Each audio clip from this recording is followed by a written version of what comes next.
Ramadan Mubarak. As with my last video, today I've chosen another fallacy that I would like to look at in order to see the way it's been used to justify oppression in this world today. As always, my hope with these conversations is to get a discussion started, not to provide a comprehensive overview. So basically, I'm just sharing a reflection with you today with the hopes of making people more aware of the way bad logic can be used to justify evil. And real fast, I also just want to say to every Zionist who left a hate comment on my previous video, thank you for helping me boost my video in the algorithm and doing your part to spread the message of Palestinian resistance and liberation. In all seriousness, actually, thank you to the very kind commenters who engaged with me in a very interesting discussion last time. Jazakumullah khair. So, today's fallacy that I want to focus on is called the Both-Sides Fallacy, also known as the false balance bias. The Both-Sides Fallacy, both-sidesism, whatever you want to call it, is the phenomenon where someone assumes that every side of the story or every perspective in a certain situation should be given equal weight in a conversation. And it's easy to see how someone might come to this conclusion. You know, if a situation involves two parties, you would assume that both parties should be listened to, right? You know, like there's a debate between two different perspectives. Why wouldn't we want to feature both of those perspectives? To do otherwise would seem biased, right? Like you're only listening to the side you agree with and you're shutting out all of the people you disagree with. So it's understandable that people often feel, hey, let's give equal weight to all of the different speakers and actors in a given situation.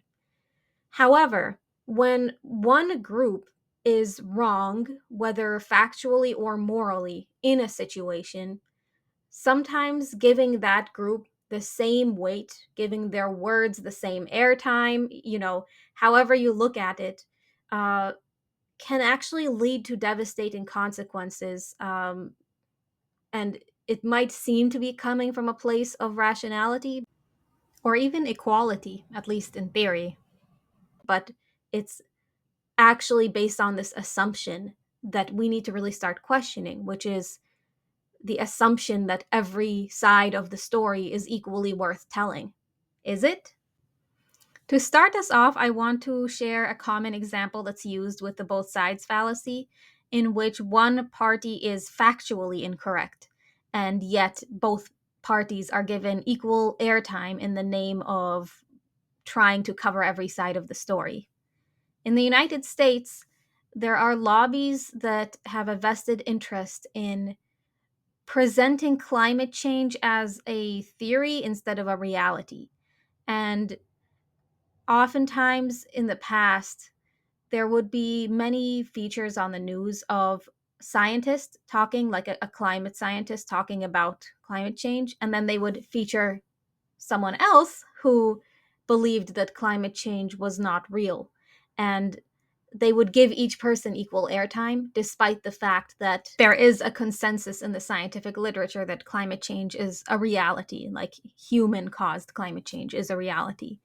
And the reason they would do this, so it's like the way they would frame it using this bias we're talking about today is basically saying point counterpoint. This is a heated debate and we're going to present both sides of the story or different sides of the argument and all the different opinions. But in doing so, they've taken an expert in a field and they've equated that expert's rhetoric as equal in value to the opposite opinion, whatever that opposite opinion happens to be. In this case, it's often a speaker who, would financially profit tremendously if allowed to continue, allowing businessmen to continue polluting the world and making personal financial gain from it while it's harming the earth. So, the science doesn't, it's not convenient for it, doesn't suit the suits, basically, of the world. Now, this is interesting because even with this simple example, we can already start to see the way the false balance is often made in bad faith, meaning the person who is saying, "Hey, let's be fair," doesn't actually care about fairness. They have a vested interest in presenting their distorted agenda.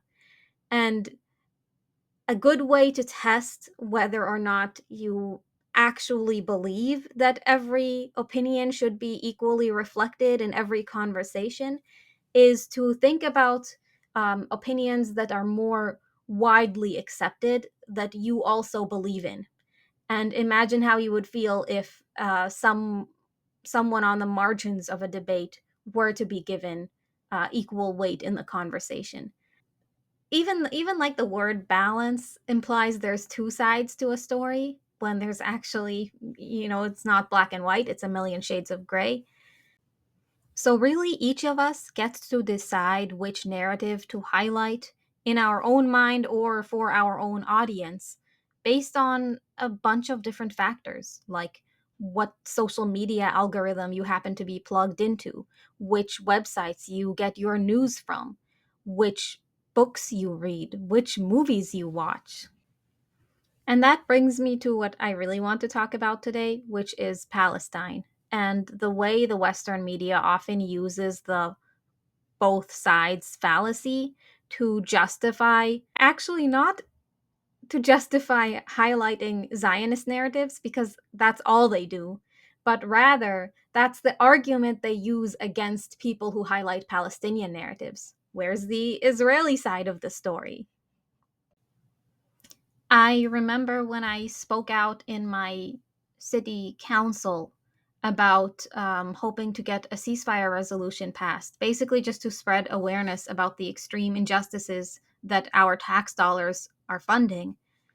The mayor called out our group in the paper the next week saying, "Why didn't they condemn Hamas?" Basically repeating the same narrative that is very common in Western media, which is, you do not have permission to talk about Palestine unless you center the Zionist narrative. You have to clear your throat, you have to make apologies, you have to bow to your oppressor before you will even be given an ear. Even as the Palestinian documentary No Other Land miraculously won an Oscar this past week, which features, Zionist settler terrorism against the indigenous Palestinian population, that Israeli collaborator on the movie, in his acceptance speech, referenced October 7. That's the rules, basically. If you live in the US, you have to center and frame the narrative and the timeline based on the Zionist experience, based on the colonizers' experience, the land thieves' experience, even in a movie about land theft. And if you have been sufficiently indoctrinated by the both sides fallacy through consumption of corporate imperialist Western media, then if that's your news source, you're going to be pushing back against what I'm saying. You're going to say, well, October 7 was a turning point that should be acknowledged. But it's difficult for me to express what it's like to see the oppressor emphasize a single calendar date, and to even be able to have a single calendar date they can point to and call tragic, because every single day of Palestinians' existence has been one of extreme oppression since the founding of the illegal state of Israel. At this point, we are talking about 77 years of the colonizers' project. People use the Holocaust to justify the inception of Israel, but the Holocaust was the Western world's sin. It doesn't make sense for the indigenous Palestinian population to be paying for it. And these 77 years of apartheid, these 77 years of ethnic cleansing, and decades of military occupation and siege, even the past year and a half of genocide, are ongoing. They are the context around which the entire modern world is built. And even now, as I speak in the West Bank, every single day, we are hearing new reports of dozens of people every single day, Palestinian civilians, including children, being arrested, being kidnapped without charge by Zionist forces, being tortured in military prisons, and their land is being stolen, their houses are being bulldozed, their refugee camps are being burned down. 40,000 Palestinians in the West Bank have been displaced just in this past, 6-week period of the first phase of the ceasefire. So, for constant extreme oppression to be taking place and for the Western world to be funding that oppression, yet still centering the narrative from the colonizer's perspective, is unforgivable. It's unacceptable. And to imply that there are two sides to a story, sure, the oppressor has a different perspective than the oppressed, but why are you highlighting the oppressor's perspective? Why is the oppressor's perspective relevant except to give more credence to the oppressor's narrative? So, unless you are actively trying to justify oppression, it doesn't make sense to present Palestine and Israel as a both sides issue. There are no two sides to a genocide, there are no two sides to ethnic cleansing. The story of the illegal apartheid state of Israel is the story of occupied Palestine. And I will pause here and just note that there can be immense value in highlighting different perspectives and learning from different perspectives, but each of those perspectives included needs to be in agreement about basic human rights. Like, we need to have a shared understanding of what constitutes oppression and whose life has value, which ideally would be everyone's. Um, I've really benefited over this past year and a half from learning from the perspectives of anti Zionist Jews. Yeah, it's been fascinating listening to their experiences of what it was like for them to be indoctrinated into the world of Zionism from an early age and what it was like for them to have to unprogram themselves from that propaganda. And it's also interesting to hear the struggles they go through in their households as the unfortunately, a generational divide unfolds for a lot of Jewish families in the United States, where the older generations are,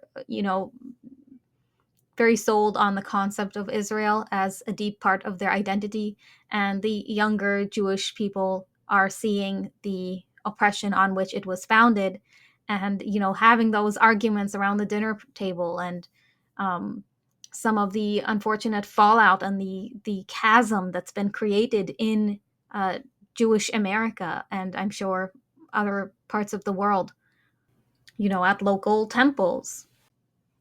In conclusion, I think people have a tendency to highlight stories of their own people's oppression and minimize the stories of the oppression they subject other peoples to.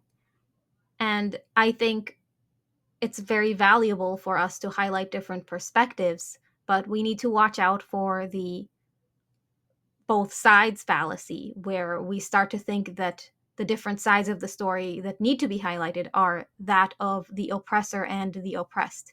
In fact, the sides of the story worth highlighting are the different perspectives of people of different backgrounds and identities and lived experiences that can give you further insight into how the oppression has affected us all. That doesn't mean giving a microphone to a Zionist. It means giving a microphone to all of the people who stand on the side of liberation, no matter where they come from, and talk about the unique way in which it has impacted their lives. Okay, time for futur, alhamdulillah. So I'm going to leave the video here for now. Inshallah, you're all having a meaningful Ramadan for any Muslims out there. Um, and even if you're not Muslim, I hope you're having a wonderful March. And I'll leave you with this. Know that the oppressor tires of this fight far before the oppressed ever could, because the oppressed have no choice but to fight. Thank you for watching. Salam alaikum.